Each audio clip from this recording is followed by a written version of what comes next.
ketika Rasulullah sudah mulai berdakwah secara terang-terangan, sedikit demi sedikit yang mengikuti beliau semakin banyak.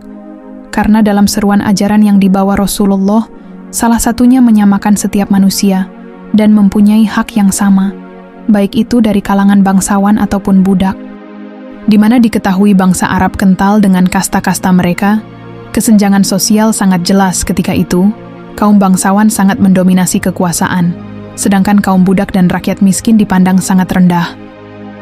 Seruan ajaran Rasulullah juga tentang ketauhidan, syurga dan neraka, akhlak mulia, bagaimana memanusiakan manusia dengan tidak memandang bangsawan ataupun budak, sehingga sedikit demi sedikit mereka sadar apa yang dibawa Rasulullah adalah kebaikan dan kedamaian di antara manusia.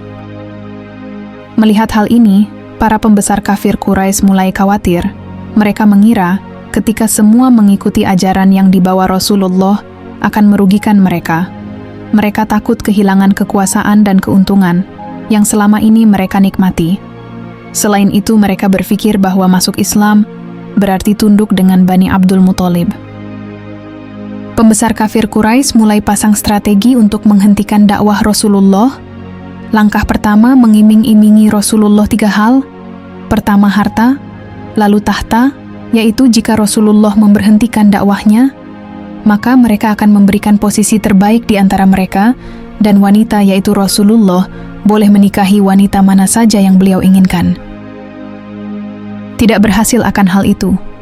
Mereka meminta paman Rasulullah, Abu Thalib, untuk menghentikan dakwah Rasulullah. Akan tetapi Abu Thalib menolak dan akan melindungi keponakannya dalam berdakwah, sehingga mereka mulai semakin melakukan ancaman dan siksaan kepada Rasulullah dan kaum muslimin.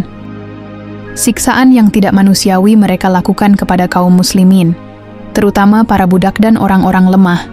Akan tetapi mereka tidak gentar sekalipun untuk memalingkan diri dari Islam. Mereka tetap teguh meski nyawa mereka diambang kematian.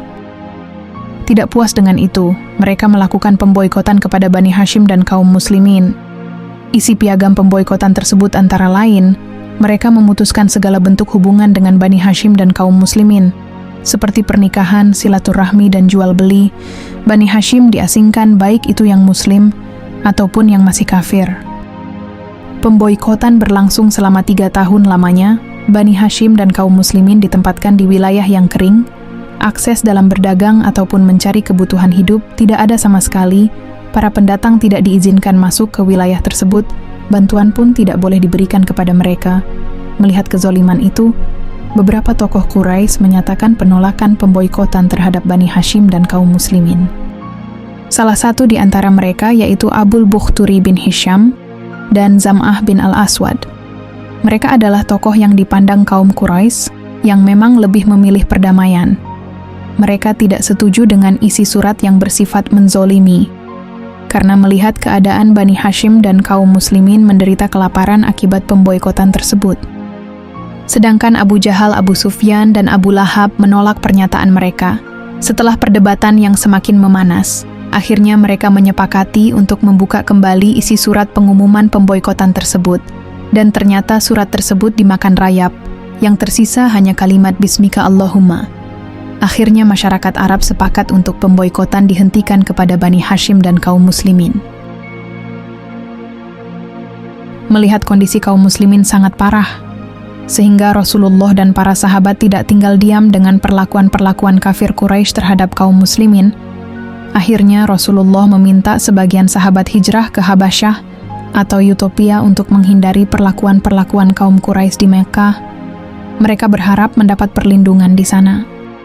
Tahun kelima di bulan Rajab, berangkatlah 11 orang laki-laki beserta 4 wanita, dipimpin oleh Utsman bin Affan termasuk istrinya sekaligus putri Rasulullah, Ruqayyah binti Muhammad, sahabat Nabi yang ikut juga, termasuk Zubair bin Awam, dan Abdurrahman bin Auf. Kemudian rombongan berikut menyusul dipimpin oleh Ja'far bin Abi Thalib, sebanyak 83 laki-laki dan 18 perempuan. Mereka melakukan hijrah untuk mengamankan diri dan agama yang baru mereka anut, bahkan bersedia melepaskan keluarga dalam rangka membentuk kehidupan bersama di sebuah negeri asing. Adapun alasan mereka hijrah ke Habasyah adalah Raja Habasyah yaitu bernama Raja Nejus dikenal sangat adil.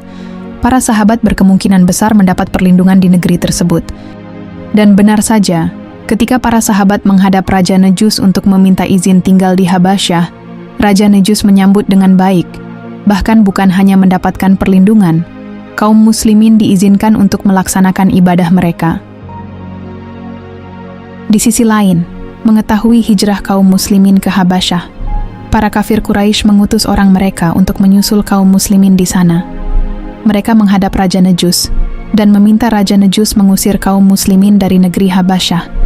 Akan tetapi Raja Nejus menolak permintaan utusan kafir Quraisy tersebut karena Raja Nejus merasa semua orang berhak dilindungi termasuk kaum muslimin. Sedangkan Rasulullah tetap melakukan dakwahnya di Mekah, beliau mendapat perlindungan dari Bani Hashim, terutama Bani Abdul Muthalib. Bahkan di saat itu, 2 orang yang kuat dari kaum Quraisy masuk Islam, yaitu paman beliau Hamzah bin Abdul Muthalib, kemudian disusul Umar bin Khattab. Maka dari itu, masuknya Umar bin Khattab dan Hamzah bin Abdul Muthalib paman Rasulullah membuat umat Islam semakin kuat. Ketika masuknya Umar bin Khattab ke dalam Islam setelahnya, dengan lantang, Umar mengumumkan dirinya telah masuk Islam.